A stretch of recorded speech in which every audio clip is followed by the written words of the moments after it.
حسبنا اللہ نعم الوکیل نعم المولا ونعم النصیر فاعوذ باللہ من الشیطان الرجیم بسم اللہ الرحمن الرحیم الحمدللہ الذی نور قلوبنا بولایت محمد و آل محمد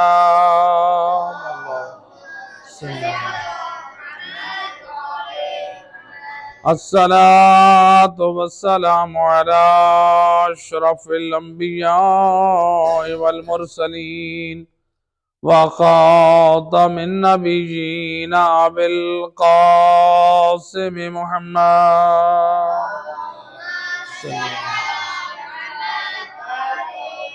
وأهل بيته الطيبين الطاهرين المعصومين المظلومين المنتجبين الذين أذهب الله عنهم الرجس وطهرهم تطهيرا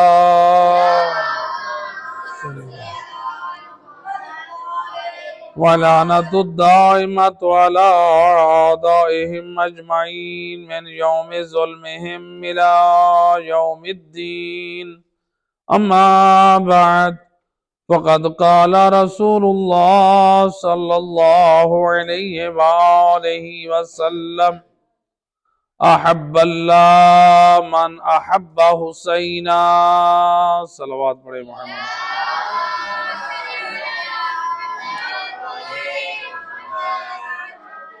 سامعین محترم، آج دو ہستیوں کے جشن میلاد کا اہتمام کیا گیا۔ حضرت امام حسین علیہ السلام اور حضرت شہزادہ علی اکبر شبیہ پیمبر فرزند حسین ابن علی صلوات پڑھے محمد والے۔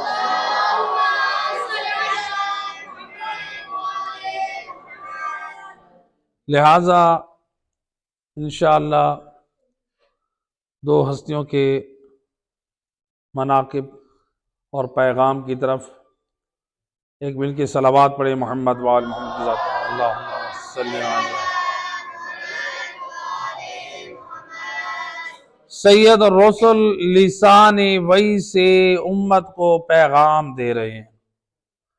احب اللہ من احب حسینہ، رسول اللہ نے اپنی زبان وحی سے پیغام ہدایت دے دیا، فرمایا اللہ اس سے محبت رکھتا ہے جو حسین سے محبت رکھتا ہے۔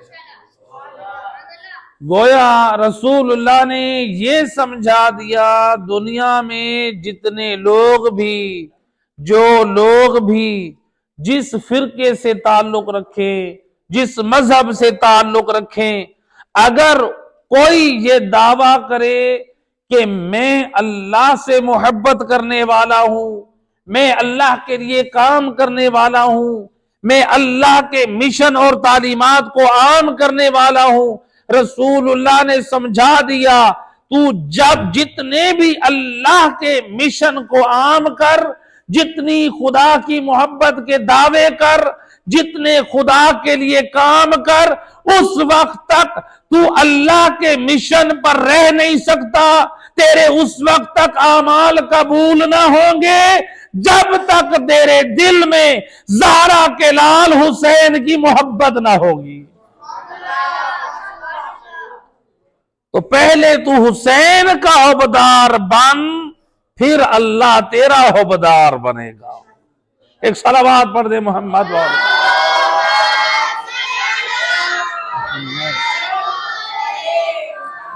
حسین کی محبت، حسین کی عظمت، حسین کی شان۔ امام حسین علیہ السلام مشہور روایت کے مطابق 3 شعبان المعظم کو امام حسین علیہ السلام کی ولادت باسعادت ہوئی، اور روایات میں مختلف روایات ہیں کہ ہر روز 7 دن تک ملائکہ حسین ابن علی کی ولادت باسعادت کی خوشخبری مبارکبادی رسول اللہ کو دینے کے لیے ہر روز آتے، ہر روز جبرائیل امین کسی روایت میں ہے کہ 1000 کا لشکر لے کے آ رہے ہیں، کسی روایت میں ہے کہ 70,000 کا لشکر اب لے کر آ رہے ہیں، کسی میں مختلف عدد بیان کیے گئے۔ 7 دن تک ملائکہ حسین ابن علی کی ولادت باسعادت کی مبارکبادی سید الانبیاء کو دینے کے لیے آتے رہے اور اپنے دامن میں خیرات لے کے جاتے رہے۔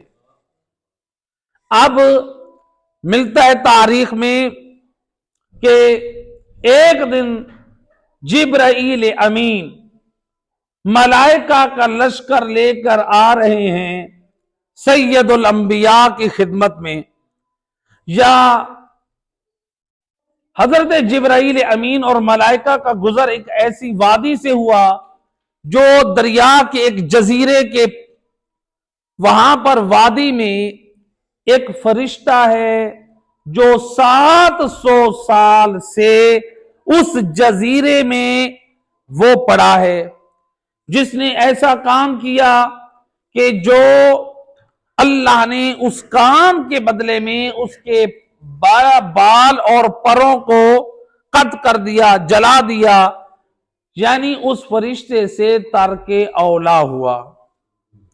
تو لہذا ہمارے پاس یہ جو روایات ہیں مختلف ملائکہ کے نام سے، فطرس، دردائیل یا سلسائیل، مختلف ملائکہ کی ہمارے پاس واقعات ہیں۔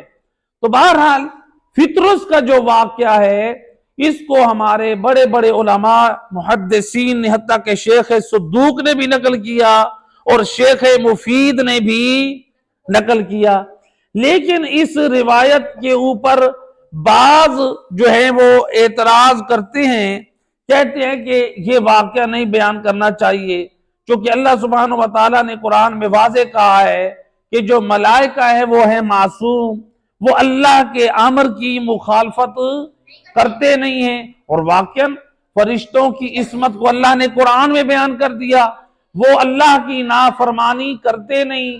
جب خدا کی نافرمانی کرتے نہیں تو پھر فرشتوں کے پر اور بال جلے کیسے؟ سوال ہے کہ نہیں ہے؟ جب اللہ قرآن میں کہہ رہے ہیں کہ ملائکہ اللہ کے حکم کی مخالفت نہیں کرتے تو پھر جلے کیسے؟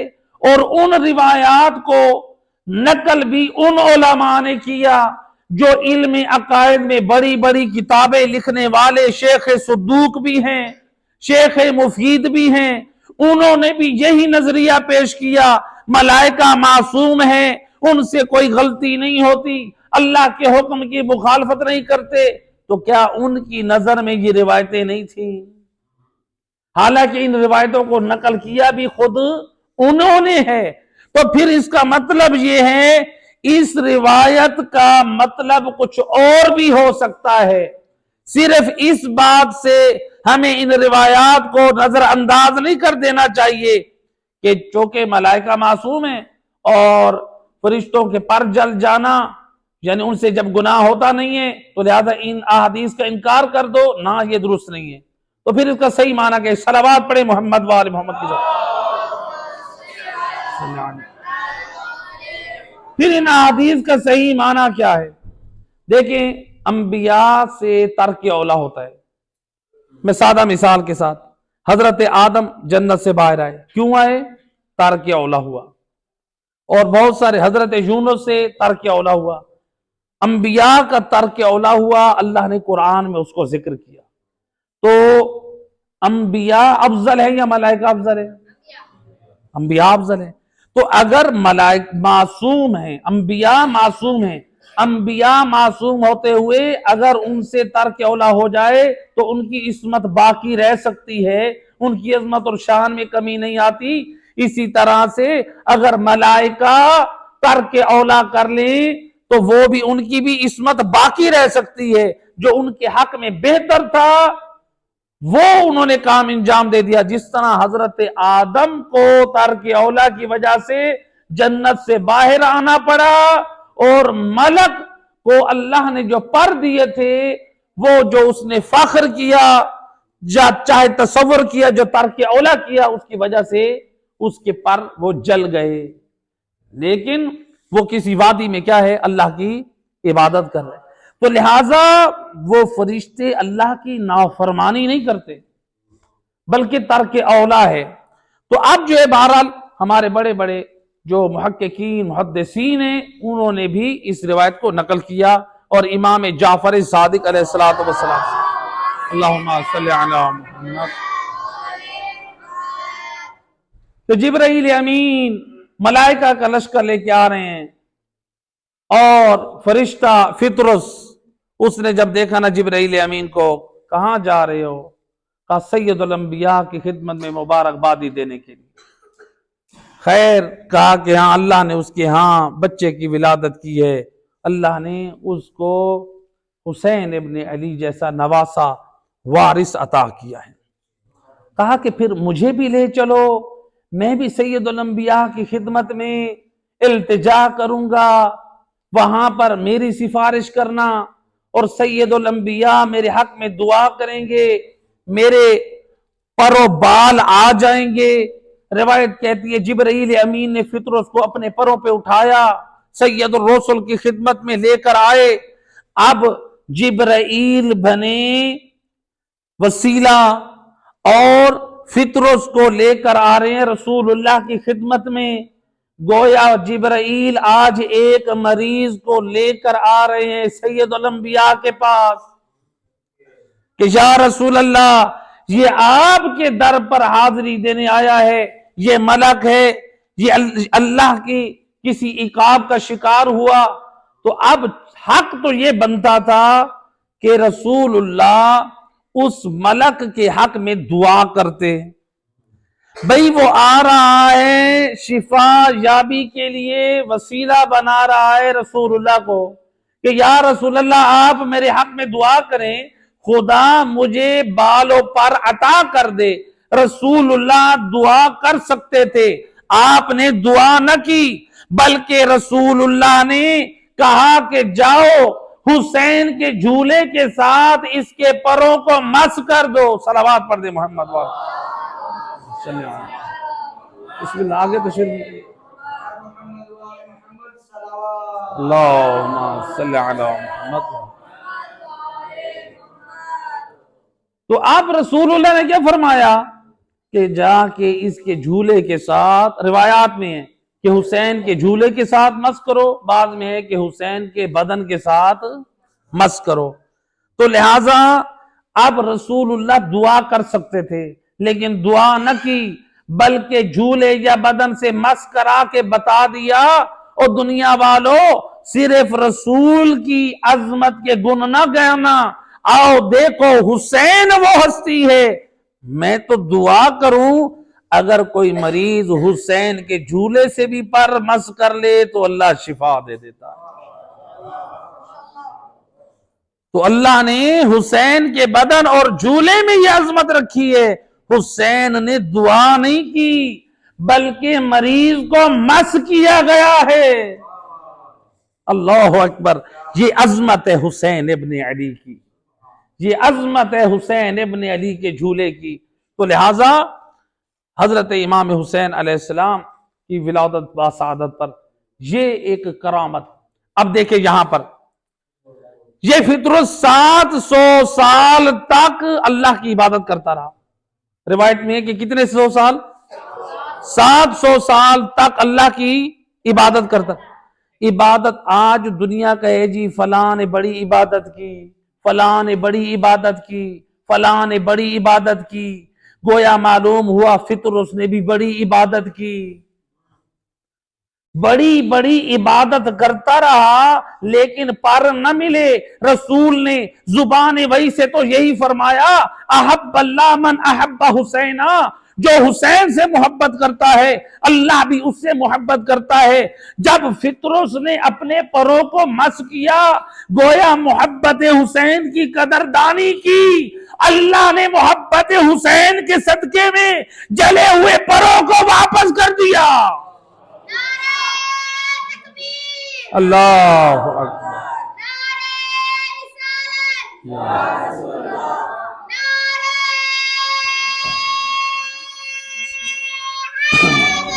یا زندہ باد، زندہ باد، مرد آباد، مرد آباد، بے شمار.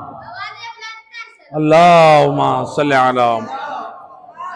اب فرشتہ جب تک عبادت کرتا رہا لیکن پر نہ ملے، لیکن جب حسین ابن علی سے مس ہوا اللہ نے حسین کے صدقے پر عطا کر دیے، اور گویا رسول نے زبان وحی سے سمجھا دیا، اور اللہ نے فرشتے کو شفا دے کے بتا دیا، او بڑی بڑی عبادتوں پہ ناز کرنے والوں، اور تمہاری عبادتیں بھی تب تک قبول نہ ہوں گی جب تک دل میں محبت حسین نہ ہوگی.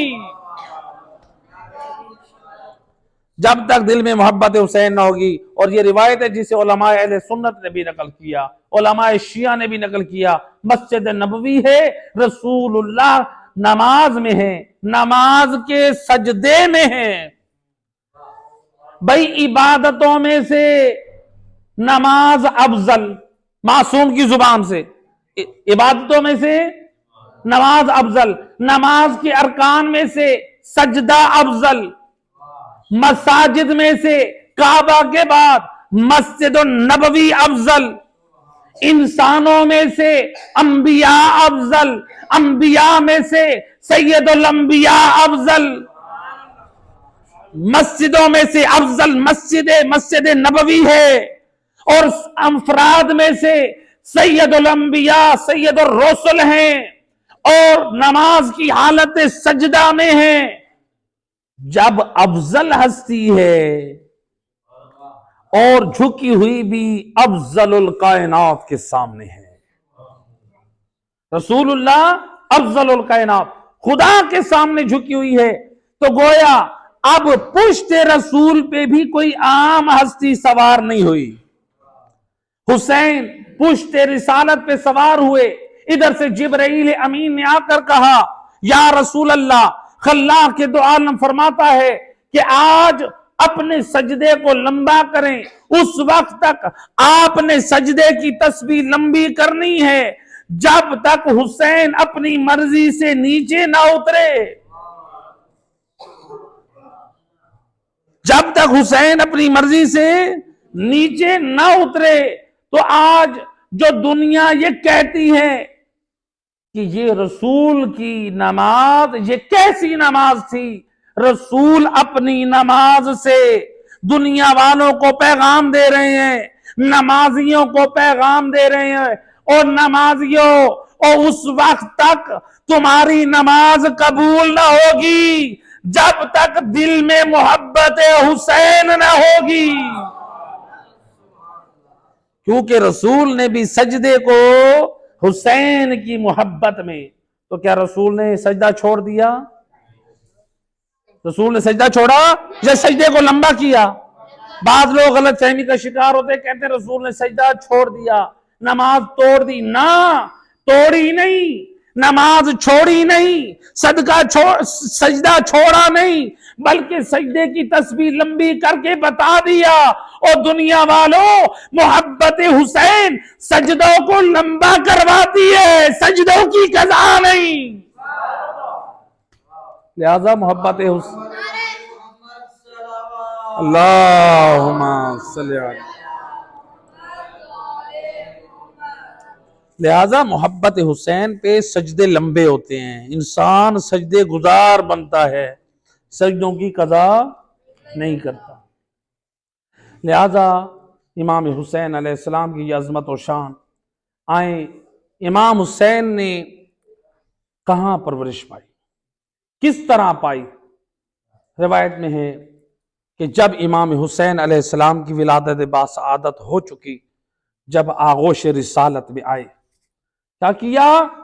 رسول اللہ نے وضع لسانہ فیہ، رسول نے اپنی لسان مبارک، اپنی زبان مبارک حسین ابن علی کے منہ میں دے دی، اور حسین ابن علی لعاب رسول چوس رہے ہیں، گویا علم نبوت منتقل ہو رہا ہے۔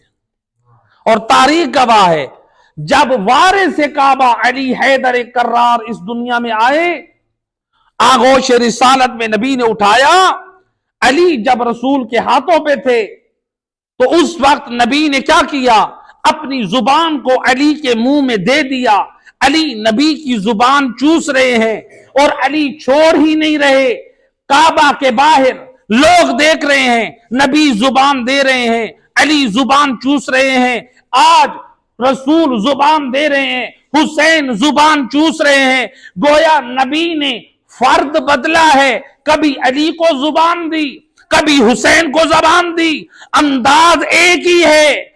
اپنی زبان سے، لعاب کے ذریعے سے علم نبوت کو ودیت کر رہے ہیں۔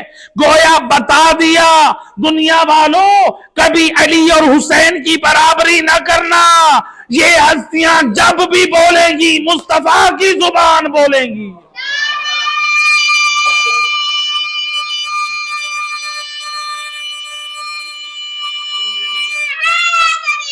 یا علی، یہ ہستیاں جب بھی بولیں گی مصطفیٰ کی زبان بولیں گی۔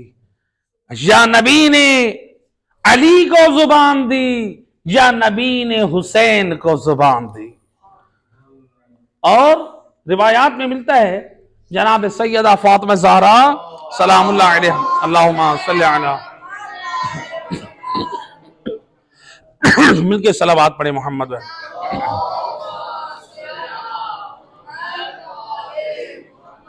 وقت ولادت سے 40 دن جناب سیدہ مریض اور کمزور تھی، جس کی وجہ سے آپ نے دودھ نہ پلایا۔ یہ بھی کوئی حکمت الہی تھی کہ رسول اللہ نے 40 دن تک اپنی لعاب کے ذریعے، اپنی زبان کے ذریعے سے حسین ابن علی کو گھٹی دیتے رہے۔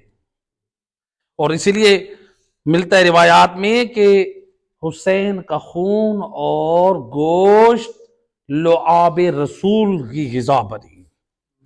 اس لیے تو فرمایا کہ حسین کا خون میرا خون ہے، حسین کا گوشت میرا گوشت ہے۔ یہ بھی حکمت خدا تھا، حکمت خدا تھی۔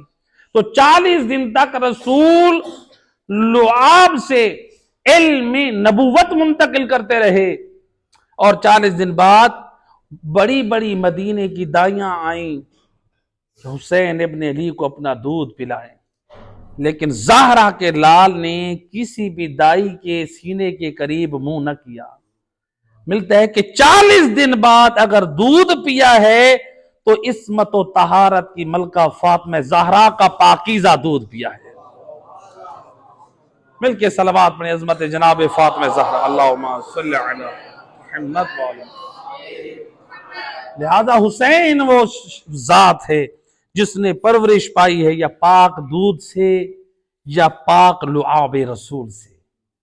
اور حسین نے جو بھی لیا ہے، علم لیا ہے، شجاعت لی ہے، سخاوت لی ہے، پاکیزگی لی ہے، سب رسول اللہ کے خزانے رسالت سے۔ رسول کی سخاوت کا ایک نمونہ کہ سید الرسل کس قدر سخی تھے۔ تاریخ کہتی ہے کہ سید الرسل بچپن کا زمانہ تھا تو اس وقت بی بی فاطمہ بنت اسد کہتی ہیں ہمارے گھر میں ایک خشک کھجور تھی، تو ایک دن محمد عبداللہ حضرت محمد صلی اللہ علیہ وآلہ وسلم درخت کے قریب کھڑے ہو گئے، کچھ پڑھا، یا اتنی دیر میں وہ خشک درخت جو ہے وہ سرسبز و شاداب ہو گیا، اور پھر وہ درخت، کھجور کا درخت اتنا جھکا جو رسول اللہ کے ہاتھوں کے قریب آیا۔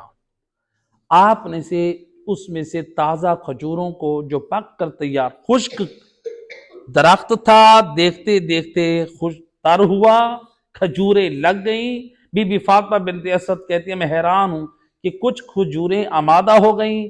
وہ رسول اللہ نے کھجوریں توڑی اور باہر جا کر بچپن کے زمانے میں بچوں میں سخاوت کے طور پہ تقسیم کر دی۔ سید الرسل یعنی بچپن سے یہ تو تعارف کرایا جاتا ہے کہ رسول اللہ غریب تھے، رسول اللہ یتیم تھے، رسول اللہ کے حالات بتائیں کہ رسول اللہ سخی کتنے تھے، جو حاصل کرتے تھے راہ خدا میں انفاق کر دیتے تھے۔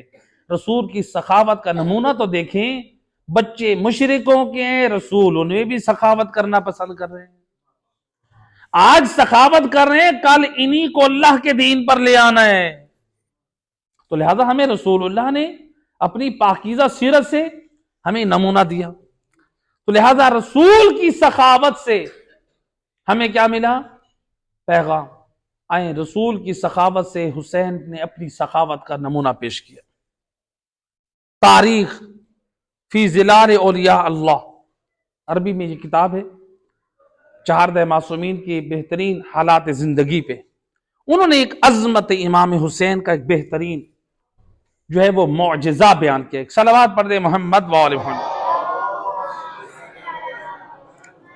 بار دیگر بآواز بلند صلوات صلی اللہ علیہ مل کے بار دیگر بآواز بلند صلوات اللہ صلی اللہ علیہ ماشاء سلامت رہے۔ لہذا عظمت امام حسین نے کہاں سے یہ سخاوت حاصل کی؟ کتاب عربک میں کتاب ہے فی ظلال اولیاء اللہ، میری لائبریری بھی موجود ہے۔ روایت ہے کہ مدینہ میں ایک نصرانی تھا، کافر، اس نے امام حسین کی سخاوت کے بڑے چرچے سن رکھے تھے، پوچھنے لگا بتاؤ سخی کون ہے؟ ہر ایک کہتا تھا حسین سخی ہے، جس سے بھی سوال کرتا کہتے حسین سخی ہے۔ یہ کہتے ہیں کہ ہر ایک کی زبان پہ سخاوت کے چرچے ہیں تو حسین ابن علی کے، لیکن میں یہ بات تب تک نہ مانوں گا جب تک میں خود تجربہ نہ کر لوں، مجھے بھی پتہ تو چلے کہ حسین کتنا بڑا سخی ہے۔ تو کیا کیا؟ اس کے پاس ایک جوان آیا جس کے والدین فوت ہو چکے تھے، ان کے غم کی وجہ سے وہ اس کے جگر جو ہے اس میں کوئی مسئلہ تھا، بیماری تھی، علاج اس کے پاس موجود تھا، اس جوان کے جگر کا علاج کرے، لیکن اب اس نے کہا میرے پاس یہی بہترین موقع ہے تو میں حسین کی سخاوت کو معلوم کروں کہ حسین کتنا بڑا سخی ہے۔ یہ جو دنیا والے حسین کی سخاوت کا اتنا چرچا کرتے ہیں، مجھے بھی تو پتا چلے واقعاً حسین سخی ہے، یہ لوگوں نے مشہور کر رکھا ہے۔ اس جوان کو کہا کہ دیکھو کہ تمہاری اس بیماری کا علاج جو ہے وہ یہ ہے کہ ایک سفید گھوڑا جو فلاں نسل کا ہو، اگر اس کو ذبح کر کے اس کا جگر لے کر آؤ تو پھر تمہارا علاج ممکن ہے۔ اور اس حکیم کو معلوم تھا کہ اس نسل کے گھوڑے امام حسین علیہ السلام کے استبل میں موجود ہے، آج یہ امتحان لے رہے حسین ابن علی کی سخاوت کا۔ جوان روتا ہوا آیا زہرا کے لال حسین کی خدمت میں، فرزند رسول موت کے منہ میں جا رہا ہوں، لہذا خیرات کی بھیک مانگنے آیا ہوں، اب گھوڑا آپ کے استبل میں ہے، اگر اس کا جگر مل جائے تو میری جان بچ سکتی ہے۔ اللہ اکبر، ایک مومن روتا ہوا آ جائے اور حسین خالی لوٹا دے، مومن کا حق ہے، مومن کی ایک شان ہے۔ اب امام حسین نے کیا کیا؟ روایت کے جملے، آپ نے اس گھوڑے کو ذبح کرایا، غلام نے ذبح کیا، گھوڑا ذبح ہو گیا، جگر نکال کے اس جوان کے حوالے کیا۔ جوان جب لے کر پہنچا، طبیب نے کہا کہ مجھے اشتباہ ہوا ہے، سفید گھوڑا نہیں، یہ کالے گھوڑے کا جگر چاہیے۔ اب دیکھیں وہ حکیم اپنے تجربے کر رہا ہے، امتحان لے رہا حسین ابن علی کی سخاوت کا۔ روایت کہتی ہے جوان روتا ہوا آیا، فرزند رسول آپ کے استبل میں جو کالے رنگ کا گھوڑا ہے اس کا، وہ حکیم کہتے ہیں مجھ سے غلطی ہو گئی ہے، لہذا کالے رنگ کے گھوڑے کا جگر چاہیے۔ حسین ابن علی نے اس کی فرمائش پر دوسرا گھوڑا بھی ذبح کروا دیا، اس کا جگر بھی نکال کے اس کو جوان کے حوالے کیا گیا، لے کر آیا۔ حکیم نے کہا کہ مجھے سے پھر غلطی ہو گئی، نہیں فلاں۔ روایت میں ہے کہ 7 گھوڑے حسین ابن علی کے استبل کے قیمتی سے قیمتی ذبح ہوتے رہے، اور حکیم حسین ابن علی کی سخاوت کو عملاً دیکھتا رہا۔ جب 7 گھوڑے حسین ابن علی نے قیمتی سے قیمتی ایک مومن کی جان کو بچانے کے لیے ذبح کر دیے، تو اب اس نصرانی نے دیکھا نا، واقعاً جو حسین کی سخاوت کے چرچے سنے تھے، آج حسین نے ایک مومن کے احترام میں 7 گھوڑوں کو قربان کر دیا۔ حسین بھی سچا ہے، اس کا نانا بھی سچا ہے، اور اس کا دین بھی سچا ہے۔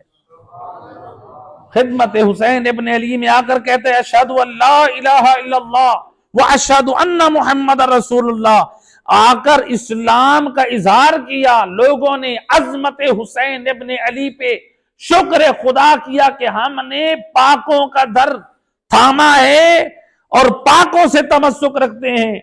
تو اب جب حسین ابن علی نے یہ دیکھا نا کہ یہ مسلمان ہو گیا اور اپنے حبدار خوش ہیں، اب حسین ابن علی نے کیا کیا؟ روایت کے جملے، زہرا کے لال نے اپنے ہاتھوں کو بلند کیا، بار الہ یا رب انت الجلیل، اے کریم مہربان اللہ، تو صاحب عزت ہے، تو نے حسین کی عزت کی لاج رکھی۔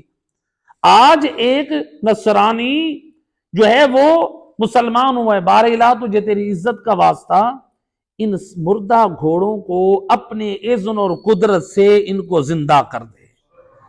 ابھی حسین ابن علی کی دعا تمام ہی ہوئی تھی، وہ 7 گھوڑے بے اذن خدا زندہ ہو گئے، اور لوگوں نے وہیں پر نعرے تکبیر بلند کر کے مودت حسین ابن علی کا اقرار کر لیا۔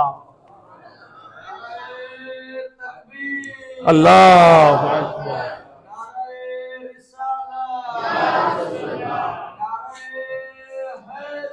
یا اللہم صلی علی محمد۔ اب یہ تھی سخاوت مولا حسین کی، تو حضرت علی اکبر نے سخاوت کہاں سے سیکھی؟ آپ نے سخاوت سیکھی ہے تو اپنے بابا حسین سے۔ اس لیے کہا کہ اشبہ الناس خلقا و خلقا و منطقا، رسول اللہ کے اخلاق کے بھی وارث تھے، شکل و صورت کے بھی وارث تھے، اور ان کی گفتار کے لب و لہجہ بھی رسول اللہ والا تھا۔ تو لہٰذا حالانکہ رسول کا زمانہ تو علی اکبر نے دیکھا نہیں، تو پھر علی اکبر نبی کے اخلاق کے وارث کیسے بنے؟ سوال ہے کہ نہیں؟ بھئی آپ کہیں کہ میرا بیٹا ماشاءاللہ اپنے دادا کے اخلاق اور عادات پہ گیا ہے، اخلاق اور عادات پہ تب ہی جائے گا نا، شکل پہ تو پوتا دادے پہ جا سکتا ہے، اخلاق اور کردار کا وارث تب بنے گا جب باپ بھی اپنے بے باپ کی طرح با کردار اور با اخلاق ہوگا۔ علی اکبر نے جو شجاعت اور پاک کرداری حاصل کی ہے، وہ حقیقت میں محمد مصطفیٰ سے جو حاصل کیا زہرا کے لال حسین نے، وہ امانت پہنچائی ہے علی اکبر تک۔ علی اکبر حسین کو دیکھتے گئے، اخلاق محمد میں ڈھلتے گئے۔ اللہم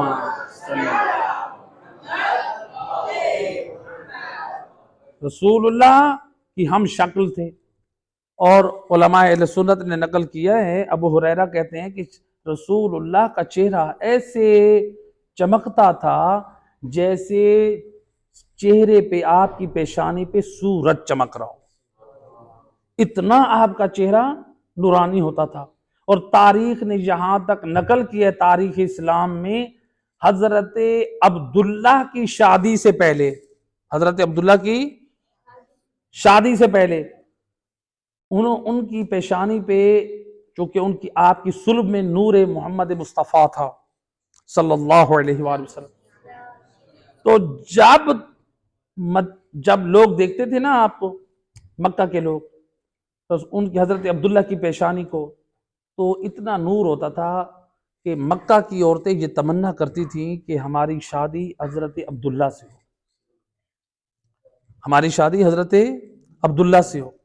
اور حتیٰ کہ ایک خاتون نے پیشکش کی کہ اگر تم وہی ہو کہ جس کی جان کی حفاظت جو ہے 100 اونٹ قرار دیے گئے، میں تمہیں 100 اونٹ دیتی ہوں، تم میرے ساتھ عقد کر لو۔ لیکن حضرت عبداللہ نے آ کر بتایا تو وہ مالدار تھی لیکن وہ پاک دامن نہ تھی۔ ادھر سے انتخاب کس کا کیا؟ بی بی آمنہ کا۔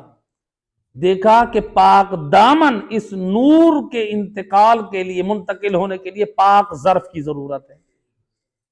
جب حضرت عبداللہ کی شادی بی بی آمنہ سے ہوئی، تاریخ گواہ ہے 200 عورتیں دم توڑ کر اپنی جان دے بیٹھی۔ تو بتائیں ذرا، حضرت عبداللہ کی صلب میں نور مصطفیٰ تھا تو حضرت عبداللہ کا چہرہ اتنا نورانی تھا تو محمد مصطفیٰ کے چہرے پہ کتنا نور ہوگا؟ ذرا اندازہ کیجئے۔ یعنی ہمارے رسول اپنے باپ کی صلب میں ہیں تو ان کا چہرہ اتنا نورانی، تو سید الرسول کا چہرہ کتنا نورانی۔ اور حضرت علی اکبر ہے شبیہ پیمبر، اور امام حسین کہہ رہے ہیں کہ اشبہ الناس خلقا و خلقا و منطقا، لوگوں میں سب سے جو زیادہ شباہت رکھتے ہیں رسول اللہ سے وہ کون ہے؟ حضرت علی اکبر ہے۔ تو لہذا اس لیے تاریخ یعنی آپ کا حسن اتنا تھا، عظیم تھا۔ ملتا ہے روایت میں کہ اب دیکھیں رسول اللہ کا حسن کا اندازہ ہم لگاتے ہیں ذرا۔ ایک روایت بازار مصر میں بی بی زلیخا نابینا ہو چکی ہے، تاریخ کہتی ہے بھیکارن بھی بن چکی ہے۔ ایک چوک میں حضرت یوسف کی سواری گزرنے لگی، بی بی زلیخا نے خوشبو یوسف سونگھ کر یا صدا دی، آواز دی۔ حضرت یوسف نے اپنی سواری کو روکا، کہتے ہیں اے زلیخا کیا وجہ ہے؟ تو نے اپنے آپ کو اتنا میرا جو ہے وہ میرے عشق میں گرفتار کر دیا، کون سی میرے اندر تو نے خصوصیت دیکھی جس کی وجہ سے تو میری عاشق بن بیٹھی اور تیری یہ حالت ہو چکی ہے؟ کہتی ہے اے یوسف، جو آپ کے چہرے کا حسن ہے اس کی وجہ سے میرے دل سے آپ کی محبت جاتی نہیں ہے۔ حضرت یوسف کہتے ہیں اے زلیخا، تو میرے حسن کی وجہ سے مجھ سے محبت کرتی ہے؟ اگر آخری زمانے میں ایک نبی آئے گا جس کا نام احمد ہوگا، اگر تو اس کو دیکھ لے تو جس کا حسن مجھ سے کئی گنا زیادہ ہوگا۔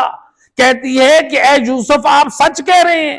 حضرت یوسف نے اللہ کی قسم کھا کہ خدا کی قسم سچ کہہ رہا ہوں، کہا کہ پھر میں نے اپنے دل میں اس کی محبت کی بھی جگہ دے دی ہے۔ جب زلیخا نے یہ کہا نا میں نے آخری زمانے کے محمد مصطفیٰ کی محبت کو دل میں جگہ دے دی، خدا نے اس وقت جبرائیل امین کو کہا جا کر یوسف سے کہے میں نے اپنی حبیب کی محبت میں اس کے گناہ بخش دیے، اب اس کو دنیا میں جزا یہ دینی ہے، دعا کر یہ جوان ہو اس سے شادی کرو۔ جب تک عشق یوسف میں زلیخا تڑپتی رہی، اپنا خدا بھی تاریخ کہتی ہے عشق یوسف میں اپنا بت بھی لوگوں کو دے بیٹھی، پوچھتی تھی کہاں ہے یوسف؟ کسی نے کہا تھا کہ ہمیں وہ والا جو تیرا سونے کا جو بت گھر کمرے میں پڑا ہے۔ زلیخا نے حضرت یوسف کی تلاش میں وہ اپنا جھوٹا خدا بھی دے دیا۔ جب تک عشق یوسف میں تھی جھوٹا خدا بھی دے بیٹھی، اور جب عشق مصطفیٰ میں آئی تو پھر یوسف بھی مل گیا، یوسف کا خدا بھی مل گیا۔ صلوات پڑھے محمد وآل محمد، اللہ صلی اللہ۔ تو لہذا اب دیکھیں حضرت یوسف کہہ رہے کہ میرا حسن کچھ نہیں ہے آخری نبی کے حسن کے مقابلے میں، اور حضرت علی اکبر رسول اللہ کی شبیہ ہے، یعنی حضرت علی اکبر کا حسن یوسف نبی سے بھی زیادہ ہے۔ اس لیے تو تاریخ کہتی ہے کہ جب آپ اور حضرت عباس علمدار دونوں جب چلتے تھے مسجد نبوی سے گھر میں بازار سے گزرتے تھے تو دونوں ہاتھ میں ہاتھ ڈالتے تھے. لوگ دکانوں سے باہر آ جاتے تھے، بازار سے لوگ سامان لیتے ہوئے رک جاتے تھے اور سامان ترازو میں تولتے ہوئے رک جاتے تھے، کپڑا کاٹتے ہوئے رک جاتے تھے. ہر ایک کی نگاہ ان دو شہزادوں کے چہروں پہ ہوتی اور دیکھ کے کہتے ہازان کمران بنی ہاشم، دیکھو بنی ہاشم کے دو چاند جا رہے ہیں. اللہ نور. اور کہتے تھے جس نے علی کی زیارت کرنی ہے عباس علمدار کو دیکھ لے، اور جس نے رسول کی زیارت کرنی ہے وہ علی اکبر کا دیدار کر لے. صلوات پڑھ دے محمد وآل محمد. اللہم صلی اللہ. تو حضرت علی اکبر نے سخاوت کہاں سے لی؟ شکل تو وراثت میں پائی، سخاوت کہاں سے لی؟ اپنے بابا حسین سے. حسین اپنے بابا حسین سے رسول کے اخلاق کو اس طرح سے وراثت میں پایا تو لہٰذا ملتا ہے. اسی لیے حضرت علی اکبر نے جب رات کی تاریکی ہوتی تو عرب میں ایک طریقہ تھا کہ گھر کی چھت پر ایک شمع جلاتے تھے، آگ جو حضرت علی اکبر ہر روز جلواتے تھے، اور سارا مہمان خانہ آپ کا ہر وقت آمادہ رہتا تھا، اور یہ اعلان ہوتا تھا کہ جو بھوکا ہو کھانا کھانا ہو آ جائے، سرا خانہ علی اکبر سب کے لیے کھلا ہے. یعنی اس طرح سے مہمان نوازی ہوتی. آ جاؤ، آج علی اکبر کا دسترخوان لگا ہے، کوئی مسافر ہے، کوئی بے سہارا ہے، آ جاؤ علی اکبر کا دسترخوان لگا ہے. تو لہٰذا اور جب دسترخوان پہ آتے، رات کے وقت مسافرین آتے، غریب آتے، اور حضرت علی اکبر کا دسترخوان ایسا نہ ہوتا وہ صرف امیروں کو بلاتے، بلکہ امیر بھی آتے، غریب بھی آتے.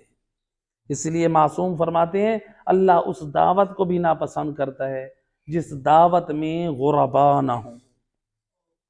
مومنین کو بلایا کرے. تو لہٰذا مومنین کا حق ہے جہاں پر آپ اپنے رشتہ داروں کو دوسروں کو بلائیں، وہاں پر اہل ایمان یعنی ہر طبقے کے مومن کو بلائیں، سب کا حق ہے. صلوات پڑھیں محمد.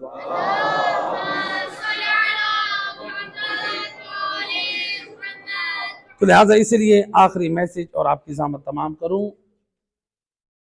دیکھیں ہمارے پاس ہم سارے اپنے آپ کو حسینی نام سے منسوب کرتے ہیں، اور ہمارے لیے یقیناً یہ فخر بھی ہے اور ہمارے لیے یہ شرف بھی ہے. اللہ نے آل محمد کی مودت اور محبت ہمارے دلوں میں بے مانگے عطا کی ہے. تو لہٰذا ایک شخص آیا امام حسین علیہ السلام کی خدمت میں، آ کر کہتا ہے ابن رسول اللہ، میرے اوپر ایک قتل کی دیت کی میں نے ضمانت دی تھی، میرے اوپر وہ قرض ہے اور جس کو ادا کرنے سے میں عاجز ہوں. تو لہٰذا آپ اس طرح کریں کہ میری مدد فرمائیں کہ میرا یہ قرض ادا ہو جائے. دیت، قرض کی جو دیت ہوتی ہے، یعنی وہ کسی نے کسی شخص کو قتل کیا تھا اور یہ ضامن بنا تھا تو اس نے وہ قرض ادا کرنا تھا. تو بہرحال امام علیہ السلام فرماتے ہیں اے فلاں، میں تم سے کروں گا 3 سوال، تیرے ہر سوال پر تجھے 1% دوں گا. اگر دے دیے تو نے 3 سوالوں کا جواب تو تیری تمام دیت ادا کروں گا. تو اگر تو نے 1 کا جواب دیا تو تمہیں 1% دوں گا، اگر 2 سوالوں کا جواب دیا تو 2%، اور اگر 3 سوالوں کا جواب دیا تو مکمل دیت تمہیں اس کی جو تیری قرض کی رقم ہے جو تو نے دینی ہے میں وہ تجھے عطا کروں گا. کہتا ہے کہ فرزند رسول، میں اعرابی، میں جاہل، اور آپ علم لدنی کے وارث، میرا آپ سے کیا جوڑ، میرا مقابلہ ہے؟ تو آپ نے فرمایا کہ اے اعرابی، میرے نانے کا فرمان ہے المعروف بقدر المعرفہ، لوگوں کے ساتھ نیکی کرو ان کی معرفت کے مطابق. کیا کرو؟ لوگوں کے ساتھ نیکی کرو ان کی معرفت کے مطابق. ظاہری بات ہے غریب تو بہت سارے ہوتے ہیں، غریبوں کی مدد کریں، لیکن غریبوں میں سے بھی پھر امام حسین نے بتا دیا پیغام حسینی، غریب کی مدد کرو، لیکن میرے نانے کا فرمان ہے بے قدر المعرفہ، دیکھو اس کے اندر دین کی معرفت کتنی ہے۔ صرف غریب نہ دیکھو بلکہ کیا دیکھو، دین کی معرفت دیکھو۔ یعنی ایک آپ کے پاس غریب آ رہے، دو غریب آ رہے ہیں، ایک نمازی ہے ایک بے نمازی ہے۔ امام حسین علیہ السلام کیا فرماتے ہیں؟ پہلے نمازی کو مقدم کرو، بعد میں بے نمازی۔ المعروف بقدر المعرفہ، ہمیں تو مولا حسین نے حسینیت کا پیغام یہی دیا ہے، لوگوں کے ساتھ نیکی کرو، بھلائی کرو، دین کی معرفت کے مطابق۔ تو لہذا دین کی قیمت کا اندازہ ہمیں آل محمد سے پتہ چلتا ہے۔ اگر دین قیمتی نہ ہوتا نا تو امام حسین کربلا میں اپنی جان نہ دیتے۔ امام حسین نے اپنی جان دے دی، علی اکبر کی جان قربان کر دی، حضرت علی اصغر کو قربان کر دی۔ اسی سے معلوم ہوتا ہے امام حسین کی نگاہ میں اللہ کا دین اتنا قیمتی ہے۔ امام حسین نے دین پر سب کچھ قربان کیا۔ آج ہم ہمارے گھروں میں اگر دین ہے تو اس کا مطلب ہے ہمیں امام حسین کی اس قربانی کی قیمت کا اندازہ ہے۔ تو لہٰذا مختصر کروں، امام کو کہتا ہے کہ مولا فرزند رسول آپ سوال کیجئے، انشاءاللہ اگر میں جواب دے سکا تو ٹھیک، ورنہ میں آپ سے سیکھوں گا۔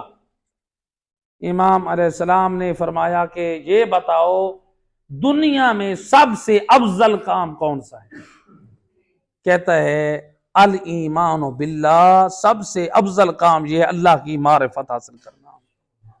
سب سے افضل کام کیا ہے؟ اللہ کی معرفت حاصل کرنا۔ اور پھر پوچھا کہ یہ بتاؤ کہ یہ تو ہے سب سے افضل کام اللہ کی معرفت حاصل کرنا، یہ بتاؤ کہ کون سی چیز ہے جو انسان کو ہلاکت سے بچا سکتی ہے؟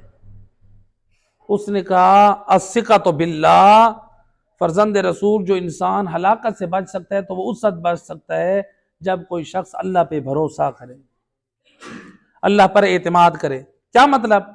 آپ کی شاپ ہے، بزنس مین ہے، کاروباری ہیں، آپ اپنے آفس اوپن کریں، اپنی دکان شاپ اوپن کریں اور اللہ پہ بھروسہ کر کے بیٹھیں، گاہک اللہ تعالیٰ بھیجے گا۔ صلوات پڑھیں محمد علیہ۔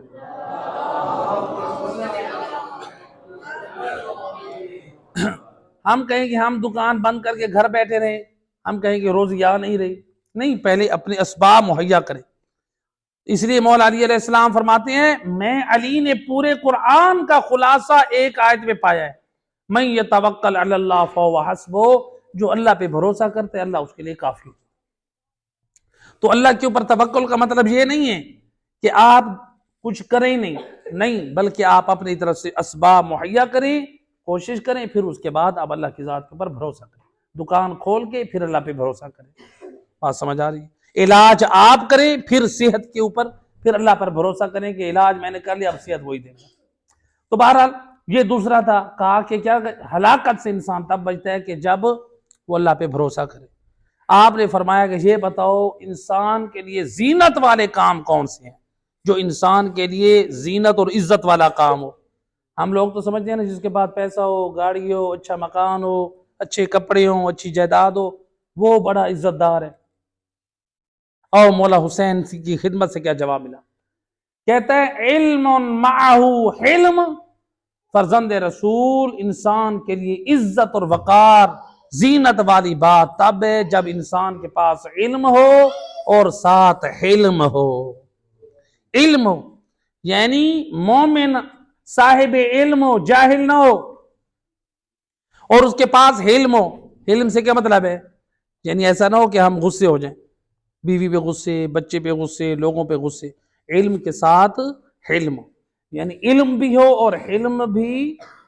دیکھیں علم کی فضیلت اور شان کے لیے میں ایک چھوٹی سی بات کہتا ہوں، میں ہوں یا آپ، ہم سب میں سے، انسانوں میں سے، انسان کی فطرت میں سے، اپنی ایمان سے بتائیں، آپ حالانکہ علماء نہیں ہیں، میں بھی عالم نہیں، میں تو طالب علم ہوں، ہم میں سے کسی کو اگر کوئی کہتا ہے، کوئی شخص کہتا ہے کہ جاہل، ہم یہ بات پسند کرتے ہیں؟ کوئی ہمیں جاہل کہے نہیں کرتے نا پسند ہم اپنے لیے، حالانکہ ہم عالم تو ہے نہیں، ہم پسند نہیں کرتے ہمیں کوئی جاہل کہے۔ تو امام حسین کی خدمت سے بھی یہی ملا جواب، مرد کے لیے زینت یہ ہے جاہل زندگی جاہلوں والی نہ گزارو، بلکہ صاحب علم بن کر زندگی گزارو۔ ہمارے پاس علم ہوگا تو ہم دین پر عمل کریں گے، تو لہذا علم اور حلم و اخلاق بھی اچھا ہو۔ امام فرماتے ہیں یہ بتاؤ کہ اگر کسی کے پاس علم اور حلم نہیں ہے، بیچارہ وہ اس سے محروم ہے، پھر اس کے لیے کیا ہونی چاہیے؟ کہا کہ مولا پھر اس کے پاس غربت ہو لیکن ساتھ صبر بھی ہو، غریب ہو صبر کرے، ایسا نہ ہو غربت کی وجہ سے بھکاری بن کے چلے، غربت کی وجہ سے چوریاں کرتا پھرے، غربت کی وجہ سے جوئے کھیلنا شروع کر دے، غربت کی وجہ سے لوگوں کا حق غصب کرنا شروع کر دے، غربت کی وجہ سے 2 نمبری کرنا شروع کر دے، نہ، غربت ہو صبر ہو، گناہ پر صبر، یعنی دین پر ثابت رہے۔ تو امام فرماتے ہیں اگر کسی کے اندر غربت ہے کے ساتھ صبر بھی نہیں ہے پھر کیا کرے؟ کہا کہ پھر ایسا شخص جینے کے قابل نہیں ہے، آسمان سے بجلی آئے اور اس کو جلا کے راکھ کر دے۔ روایت کے جملے فضاحک حسین ابن علی، تو اس وقت امام حسین علیہ السلام مسکرائے کہ اس نے بڑے عظیم جواب دیے۔ پہلا جواب کیا تھا؟ اللہ پر ایمان، دوسرا جواب اللہ پہ بھروسہ کرو، تیسرا جواب علم کے ساتھ حلم ہو، چوتھا جواب وہ نہ ہو تو پھر کیا ہو؟